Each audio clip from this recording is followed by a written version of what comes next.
আসসালামু আলাইকুম ভাইজান, আপনি অনুমতি দিলে আপনার সঙ্গে একটু কথা বলতাম। জি, অসংখ্য ধন্যবাদ আপনাকে কথা বলার সুযোগ করে দেওয়ার জন্য। তো সর্বপ্রথমে জানতে চাচ্ছি আপনি কেমন আছেন? যাক, আলহামদুলিল্লাহ, যে আল্লাহ পাক আপনাকে ভালো রেখেছে। তো আপনার নামটা জানতে পারি? আব্দুল কাদের, সুন্দর একটি নাম আপনার, চমৎকার একটি নাম আপনার ভাইজান। তবে একটি কথা বলতে আমি বাধ্য হচ্ছি, সেটা হচ্ছে আপনার নাম শুনে এবং আপনাকে সামনাসামনি দেখে যেটা বোঝা যাচ্ছে আপনি প্রচণ্ড একটি সাহসী মানুষ।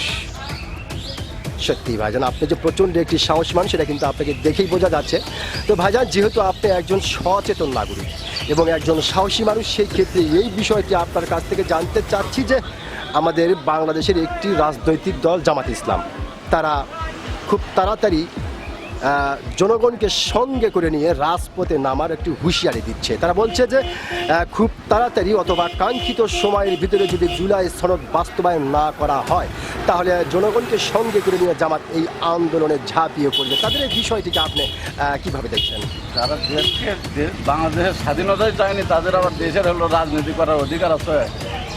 বাংলাদেশ তো স্বাধীনতাই চায়নি, স্বাধীনতা বিরোধী দলের আবার কিসের বাংলাদেশের জুলাই সনদ কি আলো?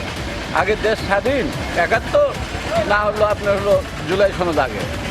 আমি তো মনে করি ৭১ই আগে। ৭১ই আগে। মোট কথা, তাদের যেই স্বপ্ন বা তাদের যেই আশা আকাঙ্ক্ষা আপনার সেটাকে অতটা না কখনোই পূরণ হওয়ার সম্ভব না, পূরণ হওয়ারও সম্ভব নেই।